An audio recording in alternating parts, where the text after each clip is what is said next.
Hometown Family Radio's Coyote Country, the Snoozebusters morning program, a coffee club extra today as we're talking with one of our coffee sponsors for our Friday morning coffee clubs, Walrus Oil, out of the Ozarks, right? Where are you guys from? Yeah, we're here in Ozark, Missouri. And yeah, we're Sawdust Coffee Company. It's kind of a subset of Walrus Oil, and we're super stoked about this project and comes from a love of coffee. So thanks for having us. Okay, so you're Sam, right?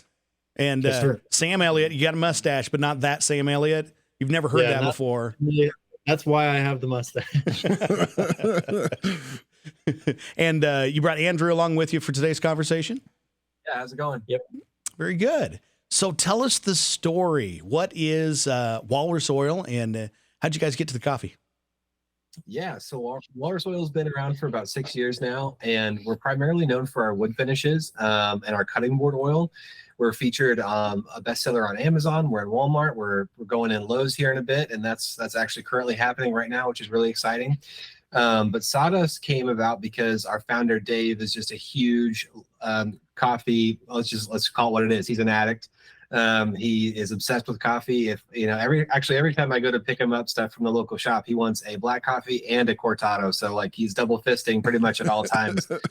And he's got a buddy that we work with, and we actually do roast the beans here in the Ozarks, not at our facility, but they are roasted here in the same town as us. And yeah, it's been one of those kind of like side passion projects that has been around for about the lifetime of the company. But I got hired about a year ago, and one of the things that I wanted to work on was a full rebrand of what Sawdust is. And I think that it's been super successful. I mean, we did a sale whenever it first came out, and we ran through 6 buckets of coffee in just a matter of days because it sold so well. And, Sawdust is just one of those things where it speaks to the people who are using our products. It speaks to craftsmen and DIY people and who are in their garage warriors who are out there making cool stuff every day. And so our whole slogan is coffee first and then sawdust, because you got to rise and grind to get out there and make it happen. Amen. Love it. For me, when I was drinking it, because we had the dark roast, that was our first one that we had. And we're dark roast guys. We love it. When can I expect my beard to grow in? That's going to happen about 12 to 48 hours, depending on how frequently you're drinking it. But you do need to be drinking it pretty regularly, at least Mr. 5 cups a day. Baby face over here, right? Don't quote me on that, though. Yeah, but it's not progressively. You'll not have a beard, and then all of a sudden 12 to 48 hours later it'll just exactly. That's good, because I do chop my own wood and use an axe. That's just the only part that my wife is always like, well, with the amount of coffee you drank, maybe your beard will come in. Yeah. One day. So how about you guys personally? What are some of your hobbies and things that you guys like to do beyond just work? Yeah, so I actually have been up until recently, I've been a career coffee person. I started just kind of as a college job. I loved being a barista. Loved making coffee for people. For one, I loved drinking coffee, so it got me free coffee to work as a barista, which was sweet. Right. But then from there, like, it's such a good experience to be in a spot where people's third place, where I know it's Starbucks' thing, but where people are coming every day. You get to know regulars. You get to have really meaningful conversations all the time. So I was a barista, and then I really loved it and decided that if I wanted to be working in coffee in some way.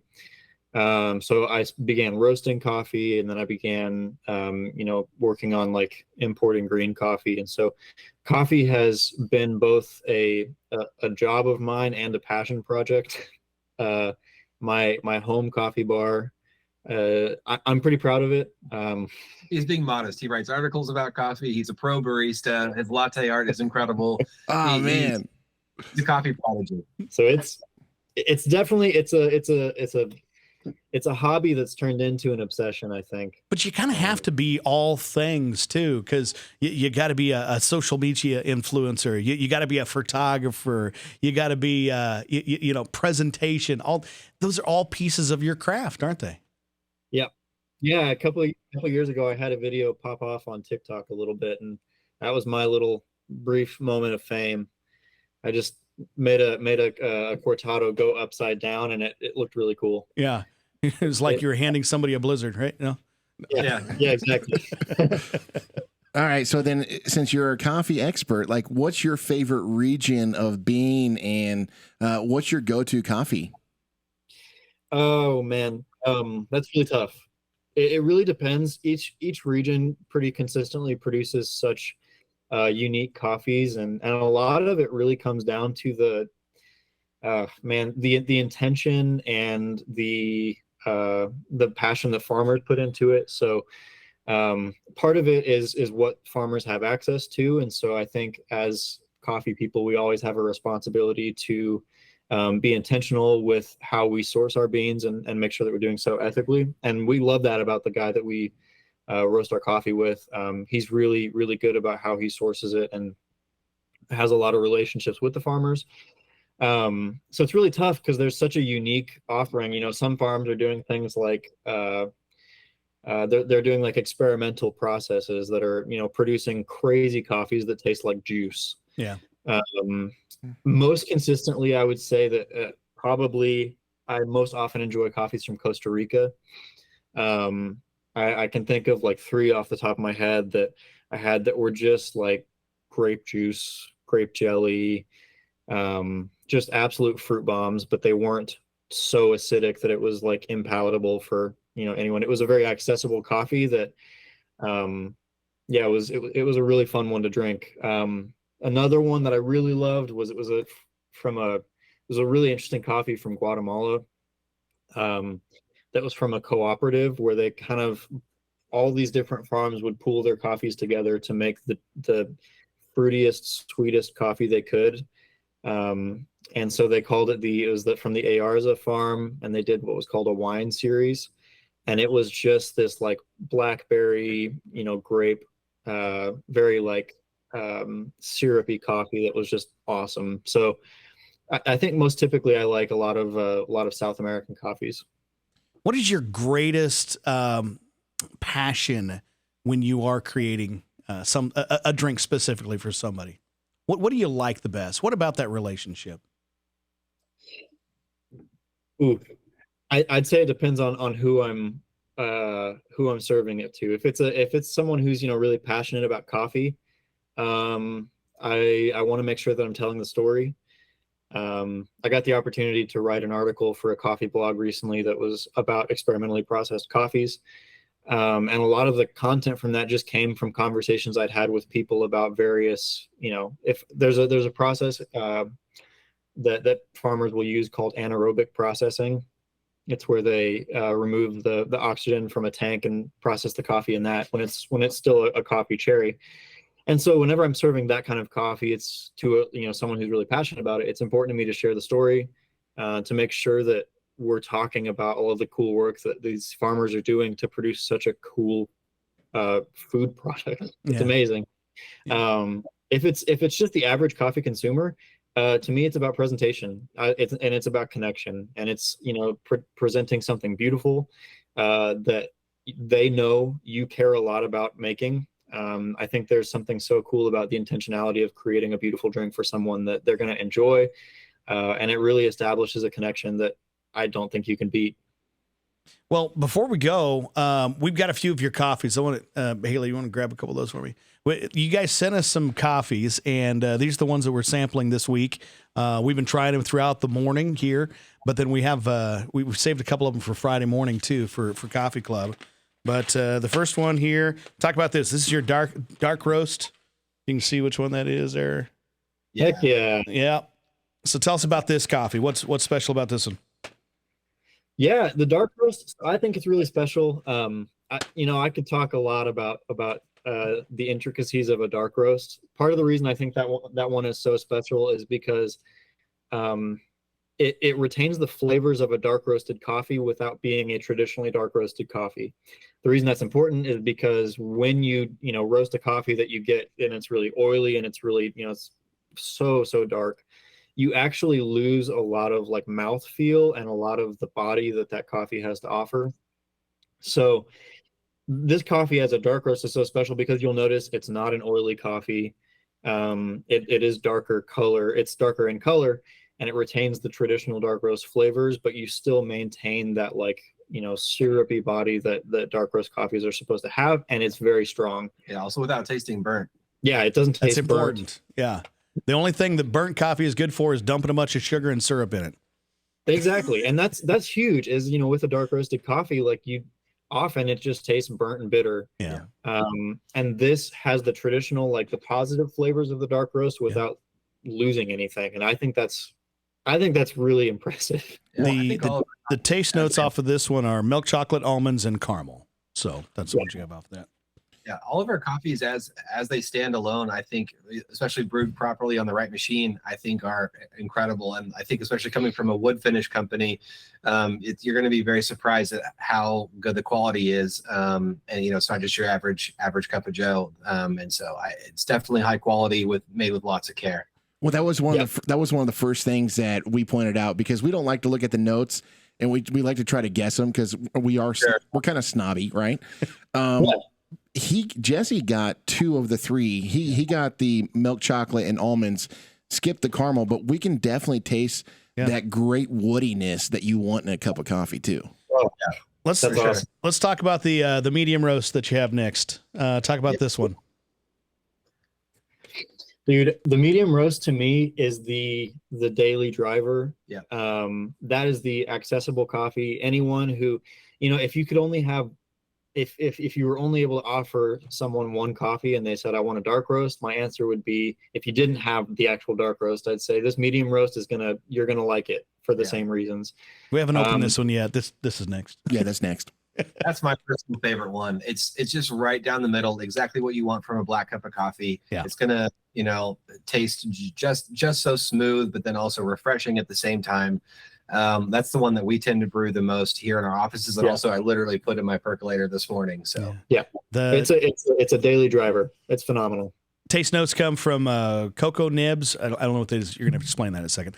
Lemon, brown sugar, and cream is for this one. What's a cocoa nib?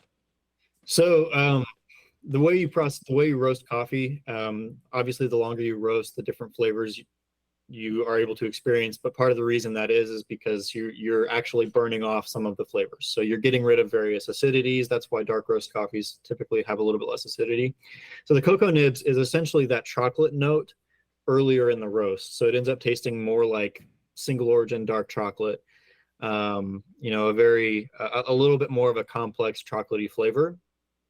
That's a little bit less sweet, but still very presently chocolatey. So it's nice. That's one of my favorite notes to find in a coffee.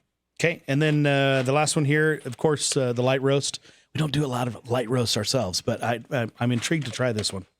Yeah. I mean, the light roast is something that I would typically avoid, and I would not really gravitate towards. But after brewing that one specifically, we went through a couple different variations in the roasting process.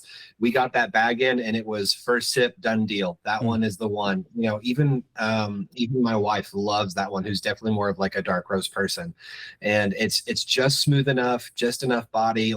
It's definitely something that I think a lot of people would be okay with, even if you're a coffee person all over the spectrum. Yep. Light roasts are a big, they're my personal favorite. I think it's hard to do right, but when you do it right, I think it's the best cup of coffee you can get. You got to drink it black. And that one I think is really special. We tested a few iterations of that coffee, and that one was the winner for sure. The notes on this one: the brown sugar, black cherry, and roasted almond. All right. Yep. So you did mention the old perk, but when it comes to roasting each one of these coffees, is there a select way that you would tell people how to brew it when it comes to drinking the coffees? Yeah, I would say the dark and medium roast, you could definitely produce a really incredible cup of coffee on a percolator.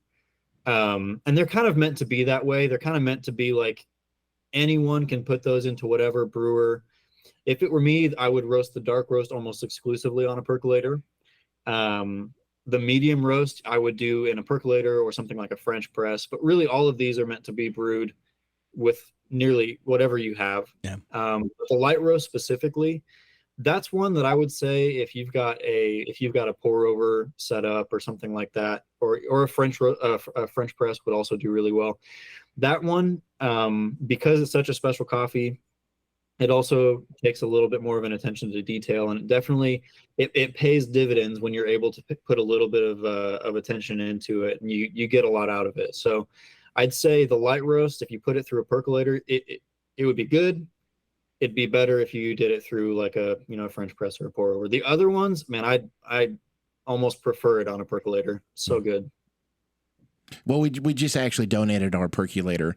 But we do have a French press on hand, and then also we just have our regular drip machine. But we do some pour over too. So the percolator we got, it was one of those old church percolators. So we're wanting to get into a smaller one. Yeah, you don't want the lava makers. The lava makers. More people hate coffee because of the church lava makers. Yeah, that's actually where my relationship with coffee started, and I hated it. Yeah, Because double that. Yeah. If you guys can get your hands on a Mocha Master, you should do it. They're worth it. The They're Mocha special.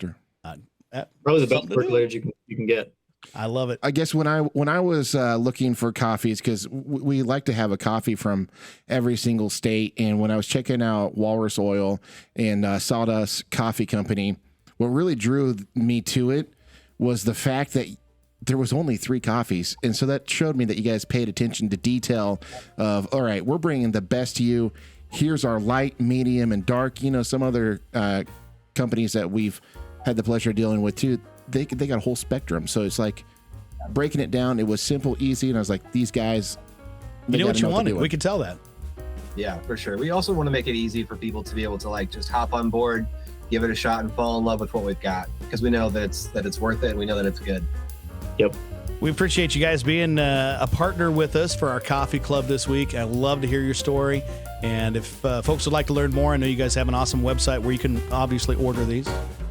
Yeah, walrusoil.com, or you can also get there via drinksawdust.com. All right. Well, thanks for being a part of the show, and we wish you all the best as you continue to grow your brand. Awesome. Thank you so much, guys. Take care. Thanks for having us. Thanks.